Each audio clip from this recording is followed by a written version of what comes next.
How, Medaki AP. Welcome to Ho-Choka here at the center of St. Joseph's Indian Schools campus. I'm your host, Scott Wooster, and with me today is a very special guest, Casey Walsh, from our museum here on campus. Welcome. Thank you. Thank you for having me. Good to have you here. You're better at introducing yourself than I am because I can give your name and I can say where you're from, but just tell us the museum, the name of the museum. Okay. It's the Aktá Lakota Museum, Historic and Cultural Center. Yep. We're here at St. Joseph's Indian School. Exactly. And you are, what role are you in over there? I am the curator, but I wear a lot of hats. So there's no like archivist or like preservationist. So I kind of do everything. I'm in charge of the collections, but I'm also in charge of setting up exhibits and planning exhibits and all those sorts of things. Okay. Let's take a step back. Okay. So I know you've been here, I'm gonna guess 2 years. No. You've been here longer or shorter? Shorter. I've been Shorter. here since September of 2025, and it's June 2026 now. So That's yeah, it. only a couple months. Well, more than a couple. Well, but basically a school year then. pretty much. Right? Yes. Wow. I felt, okay, I was thinking it was longer than don't that. Where were you before then? I was in Washington, D.C., so pretty Okay. big change, Yeah. kind of just geologically. Yeah, right. But I was at school at George Washington University. I was Yep. getting my master's in museum studies, and then I graduated, came out here to actually put that degree to work. Right. So it's pretty fun. Very big change, but it was cool. But never, you've never been, did you live in Washington, D.C.? I did. Well, I'm from Ohio originally. From Ohio, yes. okay. And then I enlisted in the Marines. I went to California for 4 years, and then from California to D.C., and now from D.C. to South Dakota. So Okay. all over the place. Big But- towns, big experiences, Kind of. some schooling, some military. Yes. And you end up here in a Yeah. town of 2,300 people on a campus with not that, quite a few less people. I don't know what 200 students and Right. quite a few employees. Culture shock? A little bit. Yeah. My nervous system is very mellow now, so Yeah. I'm not having panic attacks as much anymore. There we but, go. But it's nice. Yeah. It's very cool. It's nice to So, have that. so you got here. What were you expecting when you came to the museum? What Native American art? What did you know about Native American art? What were you expecting when you got there?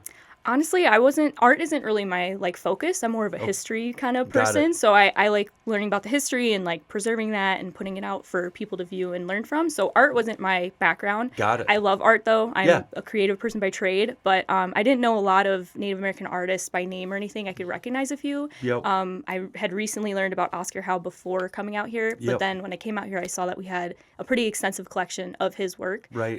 So I thought that was really interesting, and also he's from the area, if I'm not incorrect. Yeah. So that's the basis of my understanding. I didn't really have that much art background, but it's fun learning about all of them, meeting some of them as well. We have 2 artists that are part of our collections committee board, so I get to meet one of them twice a year and talk Okay. with him, and I love his artwork, so it's kind of cool to see the artist that creates it, and he's in person, so it's cool. Yeah. So but there was a little bit of diving into the unknown when you came out here. then. Absolutely. Or a lot of it. Yes, with every aspect, life-wise, work-wise, Yeah. everything. So Okay. And the history of it, were you pretty familiar with the history of the Native Americans in this area, or? not specifically this area. It's that Native American history is something that I'm really passionate about learning and continuing to learn, and also continue to teach people. Yeah. It's not something that I know like the back of my hand though, so I'm Right. always learning. Continuous learner throughout your life. You're always Exactly. learning. But I've always been interested in Native American history, so I thought, I would love to work in a museum that kind of preserves that history and also Absolutely. continues to share what the culture does today, and 'cause it's Yep. not a static thing in history. Obviously, these aren't people of the past. This is a culture that's thriving, and Yep. they're just normal people. It's not this thing in a history book that is static and doesn't change or anything. So Yeah, I love the way you said that because I can't remember who I was having this conversation with recently, but we were talking. In fact, I think it was on a different podcast. We were talking about how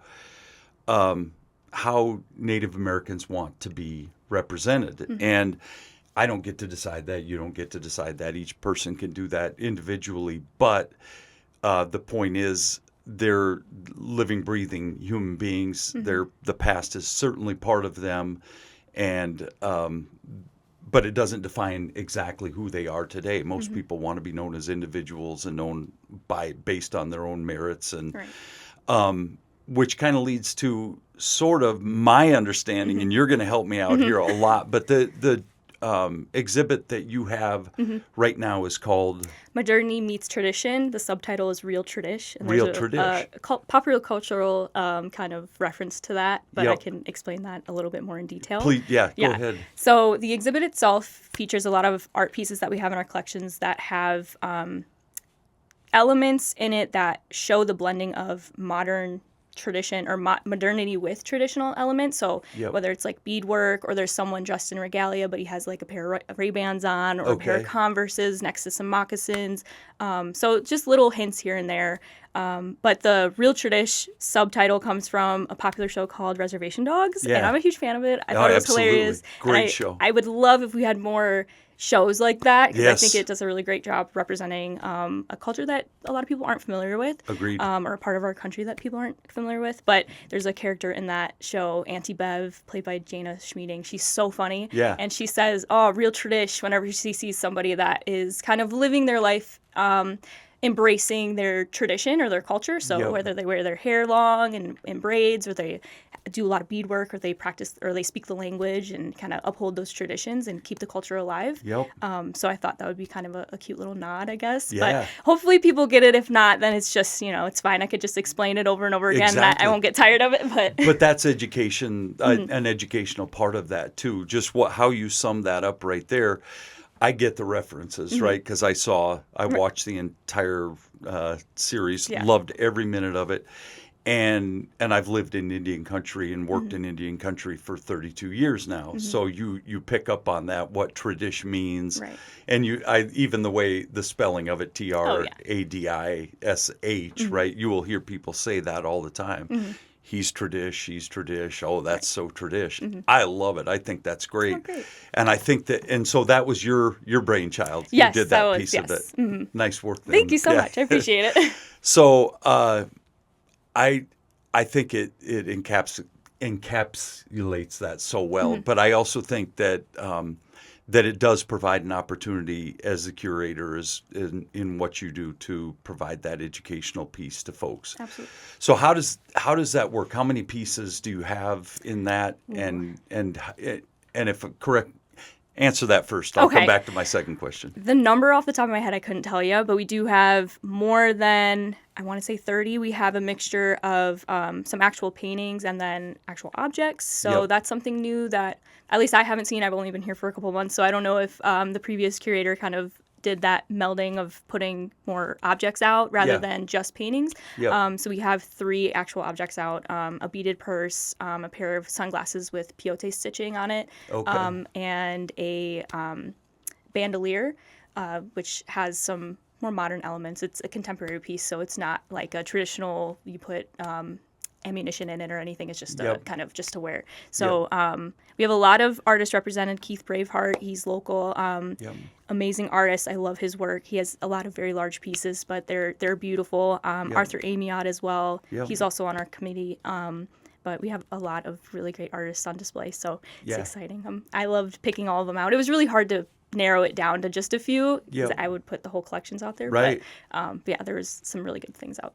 Okay, and this may come back to, for me, because I have been here 32 years, but there's a lot about the museum that I won't know for sure. Okay. And so we'll do a little Aktá Lakota 101, right? Okay. Just to kind of to hit me and the audience to this. But all the pieces you're talking about that are out for Real Tradish are from the collections that already existed? Yes. Okay. Everything that we have out is part of our permanent collection. We don't have Okay. anything that's loaned to us right now. After this exhibit, we will be having a traveling exhibit from the Smithsonian actually coming to replace that. Yep. So that'll be pretty interesting. But everything that's out right now for this new exhibit is part of our permanent collection. They weren't necessarily on display before you made it part of this collection for Real Not- Tradish. Not necessarily. They might have in the past been on display at one point, but we try to cycle through, or not replace, but kind of just put new pieces out. Also Yep. give the other pieces a break so they don't deteriorate or fade a little bit. Yep. So you want to kind of keep refreshing it, and also people want to see new things. So and you Right. got so much in your collections, you might as well share it. So. Right. So you have a huge archive Yes. over there in the back vault room. Yes. Where do you keep that? So that's in our collection storage facility. It Yep. was a addition I believe 2013. Hopefully that's Okay. right. Yep. They built onto the building, and it's climate controlled, so it Yep. stays between a certain temperature and certain humidity percentage, which kind of is a headache in the wintertime because it gets really dry in there. Yep. But since we have such a mixed collections with different kind of items in there, it's really hard to make sure everything is being taken care of the proper way. Yep. Some things require a different humidity. But it's a huge building. And when I take people back there, everybody's really amazed that that's back there because you Right. don't expect it. Yeah, I and wouldn't there's have a clue. so much. Yes. So, and we need more space actually. So, Yeah. to like have more cabinets to put more things in. Things are getting a little crowded.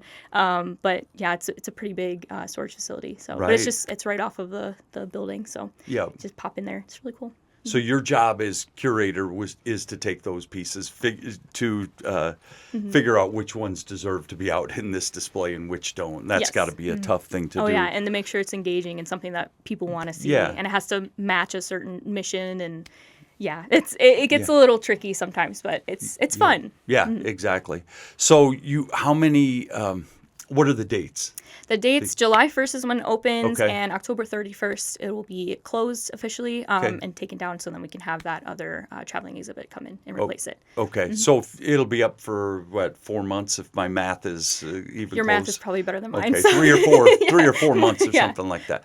And it will be up during the Wachipi, our Yes. 50th annual powwow, which is going to happen in September. This exhibit will be up, which I Yes, think it is cool. Oh yeah. And I like the idea of, again, the real tradition speaks to me, and I think you can make it speak to other people too if they're not aware of what that means, because it's a piece of understanding the current culture that I think is important for people to get a handle on that. Absolutely. Okay, so what is your most eye-opening thing that you've experienced as the curator of the museum, would you say? Oh man. Like just museum wise or just in general? Let's say what you've experienced in Okay. the Aktá Lakota Museum.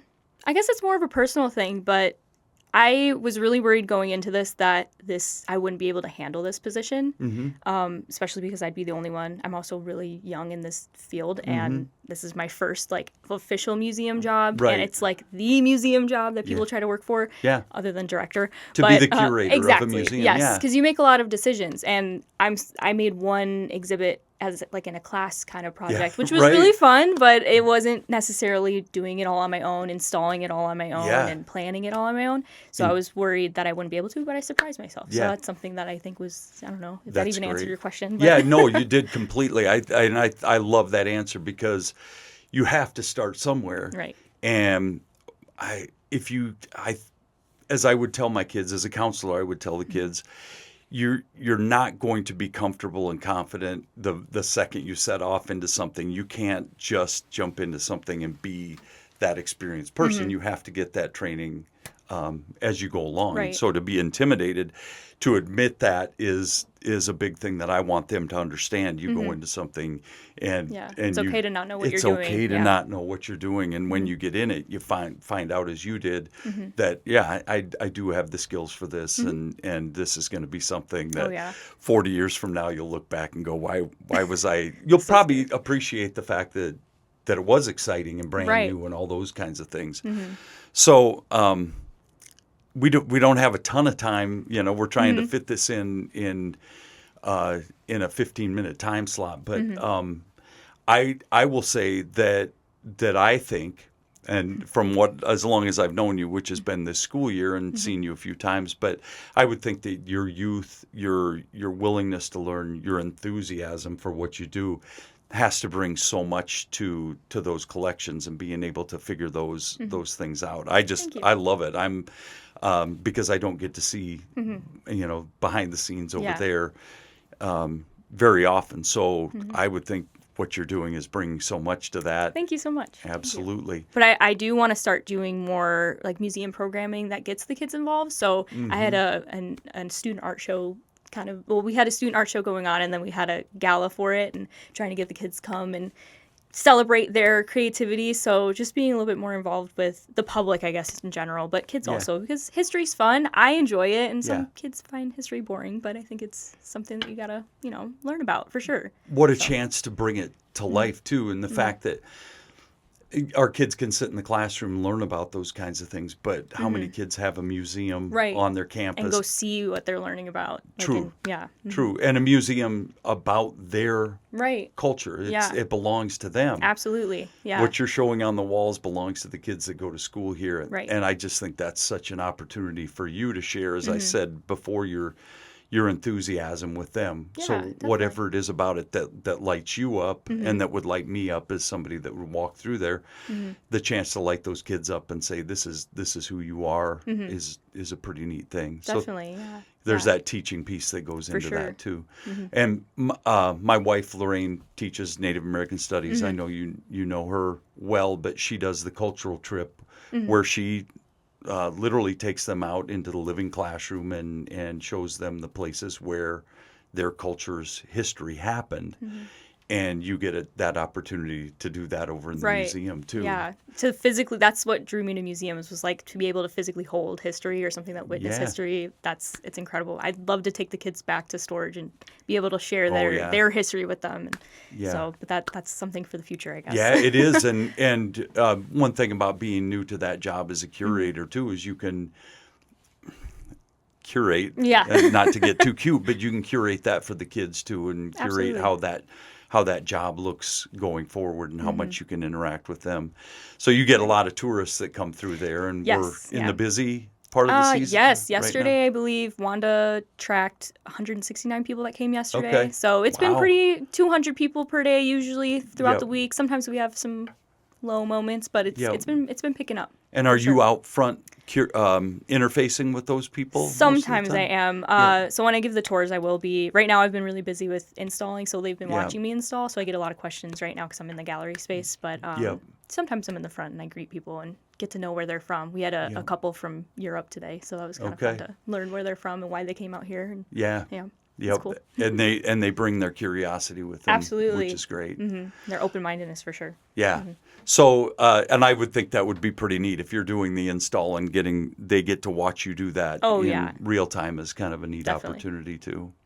Well, cool. We're out of time, but Okay. thank you for joining. First of all, for joining us in South Dakota, taking you. that leap of faith to be here. I hope it lasts a long time. I hope Me you get too. to stay around here for a long time and be part of this culture and keep your enthusiasm for it so that we all get to it's contagious, it's infectious. So Okay. we want to be a part of that too. So thank you for that. Thank you so much. Thank And you. thanks for being on the show too. Thank you for having me. Absolutely. And thank you to our audience too for joining us here at Ho-Chokeh at the center of St. Joseph's Indian Schools campus, where we talk about issues central to Native American education and culture. Find us wherever you get your podcasts, and we'll see you next time. Until then, stay centered.